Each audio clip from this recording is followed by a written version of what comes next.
নমস্কার বন্ধুরা, আমি মৌ তোমাদের সবাইকে আমাদের গল্পকথা পরিবারে অনেক অনেক স্বাগত জানিয়ে এবং নতুন বছরের অনেক অনেক শুভকামনা জানিয়ে আজকের ভিডিওটি শুরু করছি। বন্ধুরা, সামনেই আসছে সরস্বতী পুজো। বছরের শুরুতেই এই সরস্বতী পুজো নিয়ে আমরা সকলেই বেশ উৎসাহিত হয়ে পড়ি। স্কুল কলেজ সহ যাবতীয় শিক্ষা প্রতিষ্ঠানের পাশাপাশি প্রায় অনেক হিন্দু বাঙালি বাড়িতেই বাগদেবীর আরাধনার আয়োজন করা হয়। এই বছর অর্থাৎ ইংরাজি 2026 এবং বাংলা 1432 সালে সরস্বতী পুজো কবে পড়েছে, পুজোর শুভ সময়, সরস্বতী পুজোর মাহাত্ম্য, সরস্বতী পুজোর সঙ্গে জড়িত কিছু নিয়ম, উপোসের নিয়ম এবং বাড়িতে পুরোহিত ছাড়া আমরা নিজেরা ঘরোয়াভাবে মা সরস্বতীর পুজো করলে কি কি উপকরণ সামগ্রী আমাদের লাগবে এবং শ্রীপঞ্চমীর ব্রতকথা, এই সব কিছুই আজকের ভিডিওতে আমি তোমাদের সঙ্গে শেয়ার করে নেব। মাঘ মাসের শুক্লপক্ষের পঞ্চমী তিথিতে মা সরস্বতীর বিশেষ পুজো করা হয়। এই তিথিটি বসন্ত পঞ্চমী এবং শ্রী পঞ্চমী নামেও পরিচিত। পৌরাণিক কাহিনী অনুযায়ী এই বিশেষ তিথিতে সৃষ্টিকর্তা ব্রহ্মার মুখ থেকে আবির্ভূতা হয়েছিলেন দেবী সরস্বতী। তাই দেবী সরস্বতীর আবির্ভাব তিথিরূপে বসন্ত পঞ্চমী বা শ্রী পঞ্চমী তিথিতেই সরস্বতী পুজো করার প্রচলন রয়েছে। এই বছর অর্থাৎ ইংরাজি 2026 এবং বাংলা 1432 সালের সরস্বতী পুজো অনুষ্ঠিত হবে আগামী 23শে জানুয়ারি, বাংলায় 9ই মাঘ শুক্রবার। পঞ্চমী তিথি লাগবে আগের দিন অর্থাৎ বৃহস্পতিবার 22শে জানুয়ারি, বাংলায় 8ই মাঘ রাত 1:39 এবং তা স্থায়ী হবে শুক্রবার 23শে জানুয়ারি, বাংলায় 9ই মাঘ রাত 12:29 পর্যন্ত। এবছরে সরস্বতী পুজোর শুভ সময় হল শুক্রবার 23শে জানুয়ারি, বাংলায় 9ই মাঘ সকাল 7:13 থেকে দুপুর 12:33 পর্যন্ত। হাতে খড়ির ক্ষেত্রেও এটাই শুভ সময়, তবে পঞ্জিকা ভেদে এই সময়সূচির পার্থক্য হতে পারে। শুভ্রবসনা হংসবাহনা দেবী সরস্বতী বিদ্যা, বুদ্ধি, জ্ঞান, সঙ্গীত ও শিল্পকলার দেবী। তাই স্বাভাবিকভাবেই বিদ্যার্থী বা শিক্ষার্থী এবং যারা সঙ্গীত ও শিল্প জগতের সঙ্গে যুক্ত তাদের কাছে সরস্বতী পুজোর বিশেষ মাহাত্ম্য আছে। তবে একথাও ঠিক, আমাদের প্রত্যেকের জীবনেই মা সরস্বতীর আশীর্বাদ একান্তভাবে কাম্য, কারণ সঠিক জ্ঞান এবং বুদ্ধি ছাড়া জীবনে এগিয়ে চলা প্রায় অসম্ভব। কথায় বলে সরস্বতীর কৃপা ছাড়া লক্ষ্মী লাভ হয় না, অর্থাৎ সফলভাবে জীবনযাপনের জন্য মা সরস্বতীর কৃপা ও আশীর্বাদ লাভ করা অত্যন্ত প্রয়োজন। তাই শিক্ষা, সংস্কৃতি, সঙ্গীত বা শিল্পকলার সঙ্গে যুক্ত ব্যক্তিরাই শুধু নন, আমাদের প্রত্যেকেরই নিষ্ঠা এবং ভক্তি সহকারে বসন্ত পঞ্চমীর শুভ দিনে মা সরস্বতীর পুজো করা উচিত। এরপর চলে আসছি সরস্বতী পুজোর সাথে জড়িত কিছু নিয়ম এবং উপোসের নিয়মের প্রসঙ্গে। সরস্বতী পুজোর দিন সকালবেলা নিম পাতা এবং কাঁচা হলুদ একসাথে বেটে গায়ে লাগিয়ে স্নান করার রীতি আছে। মনে করা হয় এতে দেহের শুদ্ধিকরণ ঘটে। মা সরস্বতীর প্রিয় রং হলো সাদা এবং হলুদ, তাই সরস্বতী পুজোর দিন আমাদের সকলেরই সাদা অথবা হলুদ বস্ত্র পরিধান করা উচিত এবং মায়ের পুজোর ক্ষেত্রেও সাদা এবং হলুদ রঙকেই এই কারণে প্রাধান্য দেওয়া হয়। উপোসের নিয়ম প্রসঙ্গে বলি, সরস্বতী পুজোর দিন সকাল থেকে উপোস করে মায়ের পুজো করে পুষ্পাঞ্জলি দিয়ে তারপর পুজোর প্রসাদ গ্রহণ করে উপোস ভাঙা হয়। অনেক পরিবারে মায়ের প্রসাদী কুল গ্রহণ করে উপোস ভঙ্গের নিয়ম আছে। সরস্বতী পুজোর দিন অন্ন গ্রহণের ক্ষেত্রে কোনো বিশেষ বিধিনিষেধ নেই, তবে সাধারণভাবে এই দিন নিরামিষ খাওয়া হয়, যদিও পরিবার বিশেষে এই নিয়মের ব্যতিক্রমও ঘটে। যাদের পক্ষে সম্পূর্ণ উপবাস সম্ভব নয় তারা ফল, ফলের রস, শরবত, দই, মিষ্টি, সাবু ইত্যাদি খেতে পারেন, তবে ফলের মধ্যে কুল খাওয়া যাবে না, কারণ সরস্বতী পুজোর আগে কুল খাওয়া যায় না। এই নিয়মটা আমরা সকলেই প্রায় মেনে চলি। আগে মায়ের প্রসাদী কুল গ্রহণ করা হয়, তারপর সাধারণভাবে কুল এবং কুল দিয়ে বানানো বিভিন্ন পদ গ্রহণ করা যায়। বসন্ত পঞ্চমীর দিন বাড়িতে ঘরোয়াভাবে নিজেরা পুরোহিত ছাড়া মা সরস্বতীর পুজো করতে গেলে কি কি উপকরণ সামগ্রী আমাদের লাগবে, এবার সেগুলি আমি তোমাদের সঙ্গে শেয়ার করে নিচ্ছি। তবে এই প্রসঙ্গে বলে রাখি বন্ধুরা, তোমরা যদি পুরোহিত দিয়ে পুজো করো সেক্ষেত্রে কিন্তু উপকরণ সামগ্রীর ক্ষেত্রে বেশ কিছু পার্থক্য দেখা যেতে পারে এবং সেক্ষেত্রে উপকরণ সামগ্রীর ফর্দমালা তোমরা পুরোহিত মশাইয়ের কাছ থেকেই নিয়ে নিও। বসন্ত পঞ্চমীর দিন বাড়িতে নিজেরা ঘরোয়াভাবে মা সরস্বতীর পুজো করার জন্য প্রথমেই আমাদের যেটা লাগবে সেটা হলো মা সরস্বতীর একটি প্রতিমা, অথবা তোমরা যদি চিত্রপটে পুজো করো তাহলে মা সরস্বতীর একটি চিত্রপট।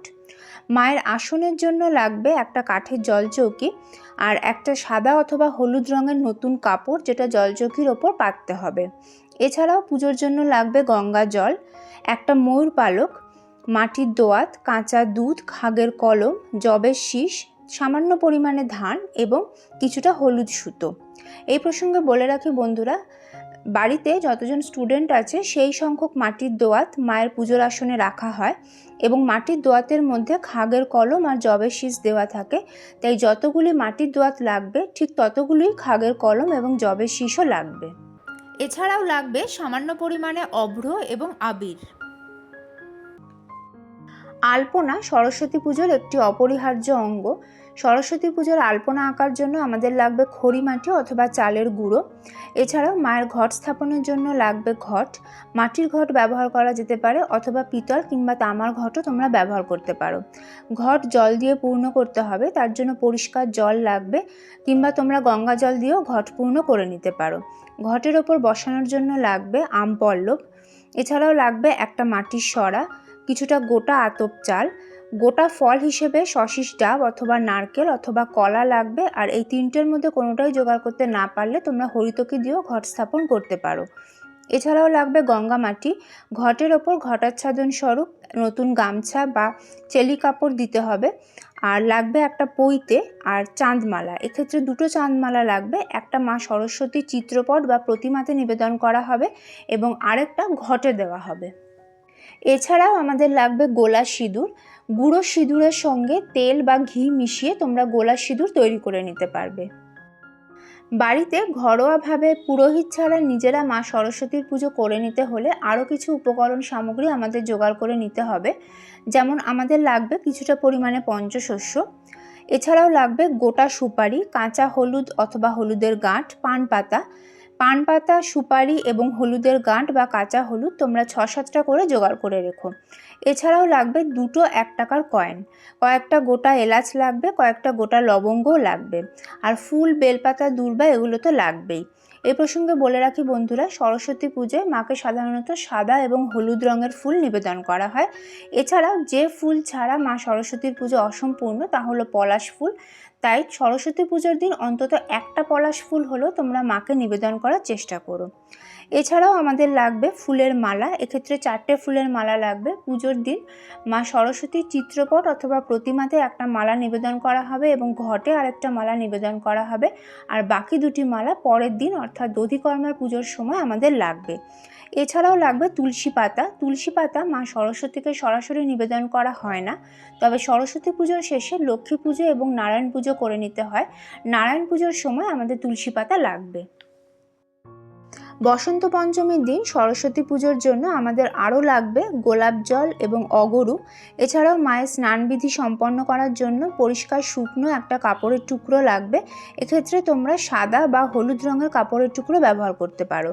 পুজোতে আমাদের সাদা চন্দন এবং লাল চন্দন দুটোই লাগবে। এছাড়াও লাগবে সামান্য পরিমাণে গুঁড়ো হলুদ। মা সরস্বতীকে নিবেদন করার জন্য লাগবে নতুন আলতা, সিঁদুর, শাঁখা, পলা এবং নোয়া। মাকে তোমরা একটা ওড়না নিবেদন করতে পারো। হলুদ ওড়না নিবেদন করতে পারলে সবথেকে ভালো হয়, না পেলে তোমরা লাল ওড়নাও নিবেদন করতে পারো। বস্ত্রস্বরূপ মা সরস্বতীকে নিবেদন করার জন্য একটা চেলি কাপড় অথবা মৌলি সুতো লাগবে। এছাড়াও লাগবে একটা আতরের শিশি। তোমরা দশকর্মার দোকানে আতরের শিশি পেয়ে যাবে। মা সরস্বতীকে বস্ত্রস্বরূপ যে চেলি কাপড় অথবা মৌলি সুতো নিবেদন করা হবে তাতে সামান্য পরিমাণে আতর লাগিয়ে নিতে পারলে খুব ভালো হয়। এছাড়াও লাগবে মা সরস্বতীর পাঁচালির বই। এরপর চলে আসছি নৈবেদ্য প্রসঙ্গে। প্রথমেই বলে রাখি বন্ধুরা, পঞ্চদেবতাকে নৈবেদ্য নিবেদনের জন্য আমাদের লাগবে কিছুটা ভেজানো আতপ চাল, কলা এবং বাতাসা। মা সরস্বতীকে যে নৈবেদ্য নিবেদন করা হবে তার মধ্যে ফল এবং মিষ্টি অবশ্যই থাকবে। সাদা অথবা হলুদ রঙের মিষ্টি তোমরা এদিন মাকে নিবেদন করতে পারো। গোটা ফল এবং কুচনো ফলের নৈবেদ্য মাকে নিবেদন করা হয়। মা সরস্বতীকে যে ফল নিবেদন করা হবে তার মধ্যে কুল তো অবশ্যই থাকবে। এছাড়াও কলা, সবেদা এবং নারকেল, এই ফলগুলিও তোমরা মাকে নিবেদন করার চেষ্টা করো। এছাড়াও মাকে খই, চিড়ে, মুড়কি, বাতাসা এগুলিও নিবেদন করা হয়। অধিকাংশ বাঙালি বাড়িতেই মা সরস্বতীকে খিচুড়ি ভোগ নিবেদনের রীতি আছে। এছাড়াও লুচি, সুজি বানিয়েও মাকে নিবেদন করা হয়। আর এই সব কিছুর সঙ্গে তোমরা যদি মাকে পায়েস নিবেদন করো, তাহলে সেই পায়েস তোমরা জাফরান সহযোগে মা সরস্বতীকে নিবেদন করতে পারো। মনে করা হয় মা এতে অত্যন্ত তুষ্ট হন। এছাড়াও মা সরস্বতীকে জোড়া শিম এবং জোড়া মটরশুঁটি নিবেদন করারও রীতি রয়েছে। পরের দিন অর্থাৎ দধিকর্মার পুজোর দিন মা সরস্বতীকে দই, মিষ্টি, চিড়ে, খই, বাতাসা এগুলি ভোগ হিসেবে নিবেদন করা হয়। নৈবেদ্যের সঙ্গে পানীয় জল অবশ্যই নিবেদন করতে হবে। এছাড়াও মা সরস্বতীকে মুখশুদ্ধি স্বরূপ একটা পান পাতার মধ্যে কয়েকটা গোটা এলাচ এবং লবঙ্গ নিয়ে তোমরা নিবেদন করতে পারো। এরপর চলে আসছে আরতির প্রসঙ্গে। আরতির জন্য আমাদের লাগবে ধূপ অথবা ধূপকাঠি, তেলের প্রদীপ, ঘিয়ের প্রদীপ, কর্পূর, দক্ষিণাবর্ত শঙ্খ অথবা জল শঙ্খ এবং আরতির বস্ত্র। আরতির বস্ত্রস্বরূপ তোমরা একটা ছোট হলুদ রঙের কাপড়ের টুকরো ব্যবহার করতে পারো। আর দক্ষিণাবর্ত শঙ্খ অথবা জল শঙ্খ যদি তোমাদের না থাকে, সেক্ষেত্রে এগুলি ছাড়াও আরতি করা যাবে। এছাড়াও লাগবে বাজানোর শঙ্খ এবং ঘণ্টা। তাহলে বন্ধুরা, বাড়িতে পুরোহিত ছাড়া নিজেরা সরস্বতী পুজো করলে আমাদের কি কি উপকরণ সামগ্রী লাগবে সেটা আমি তোমাদের সঙ্গে শেয়ার করে নিলাম। আমি আগেও বলেছি, আবারও বলছি যে যদি তোমরা পুরোহিত দিয়ে পুজো করো, সেক্ষেত্রে উপকরণ সামগ্রীর কিছু হেরফের হতে পারে এবং সেই উপকরণ সামগ্রীর তালিকা তোমরা পুরোহিতের কাছ থেকেই নিয়ে নিও।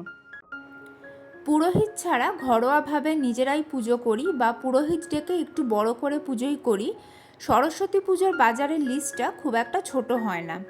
ঘরে বাইরের সব কাজ সামলে আবার সরস্বতী পুজোর বাজারের জন্য সময় বার করাটা বেশ চাপের হয়ে যায়। তাই যদি বাড়িতে বসেই বাড়ির পুজোর বাজার হয়ে যায়, ব্যাপারটা কিন্তু দারুণ হয়, তাই না? আর এই দারুণ ব্যাপারটাই করে ফেলেছে জলখাবার ব্র্যান্ড।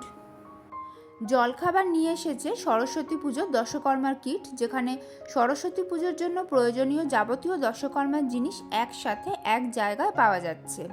আর এই যে বক্সটা তোমরা দেখতে পাচ্ছ, এটাই হলো সেই সরস্বতী পুজোর দশকর্মার কিট। চলো বক্সটা খুলে দেখা যাক এর ভিতর আমরা ঠিক কি কি পেয়ে যাচ্ছি।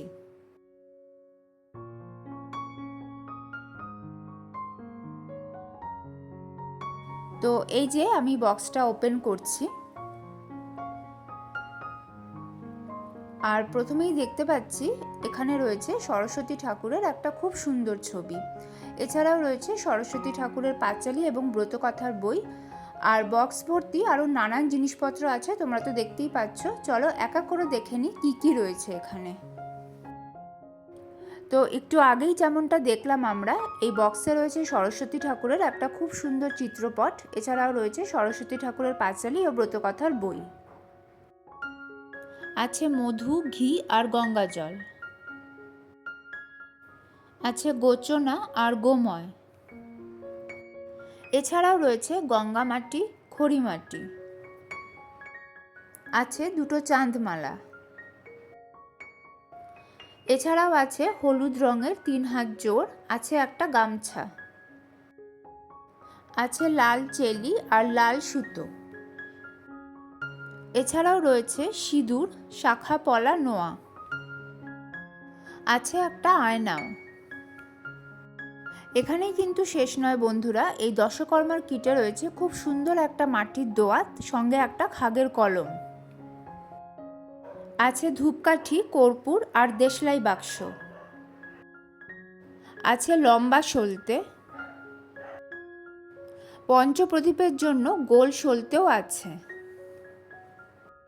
আছে 5 কড়াই, মাসকলাই আর সিদ্ধিপাতা। কুশ, তীরকাঠি আর তেকাঠিও দেওয়া আছে এই দশকর্মার কিটে। আছে আবির, অভ্র আর পলাশ ফুল। আছে গোটা সুপারি।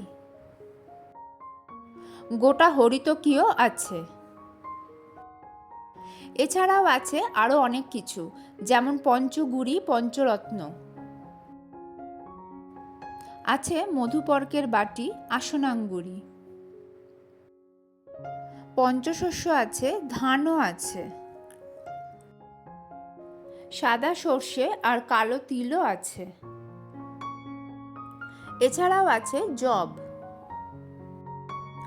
3টে পৈতেও আছে। ধুনো ধরানোর জন্য নারকেলের ছোবড়াও এই দশকর্মার কিটে আমরা পেয়ে যাচ্ছি।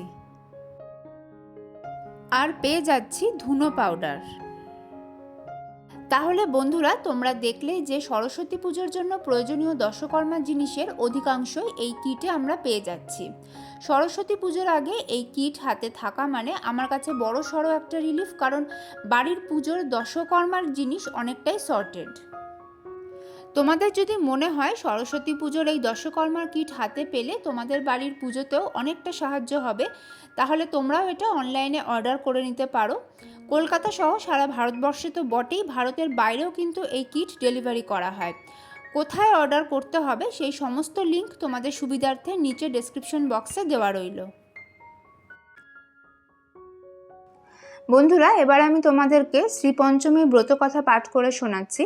সরস্বতী পুজোর দিন পুজো হয়ে যাওয়ার পর আমাদের সকলেরই এই ব্রত কথা পাঠ করা উচিত, আর পাঠ করা যদি সম্ভব না হয় সেক্ষেত্রে শ্রবণ করা উচিত। শ্রীপঞ্চমীর ব্রত কথা। লোমেশ মুনিশ্রেষ্ঠ নিজ তপবনে সশিষ্য ছিলেন বসি আনন্দিত মনে। মুনিবর পৌলস্ত আসিয়া সেই স্থানে সম্ভাসিয়া মুনিবরে কহেন যতনে। নানা আলোচনা শেষে লোমেশ মুনিরে পৌলস্ত জিজ্ঞাসা করে অতি ভক্তি ভরে। কি করিলে নারীপতি সোহাগিনী হয় তাহার বৃত্তান্ত ঋষি কহ সমুদয়।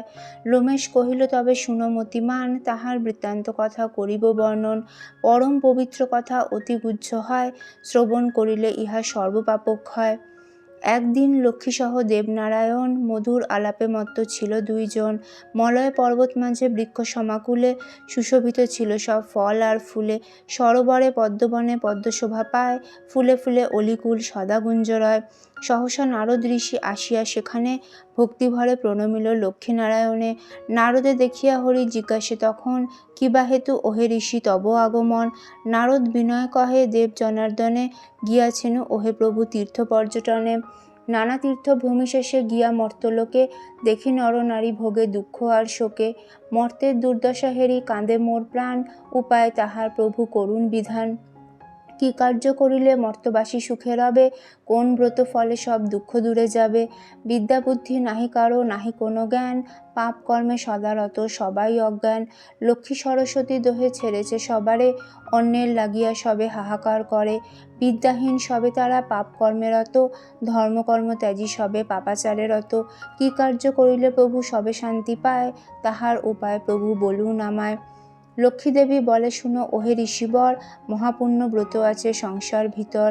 পূর্বে ইহা করেছিল দেবকন্যাগণ সে ব্রত করিলে শান্তি পাবে নরগণ।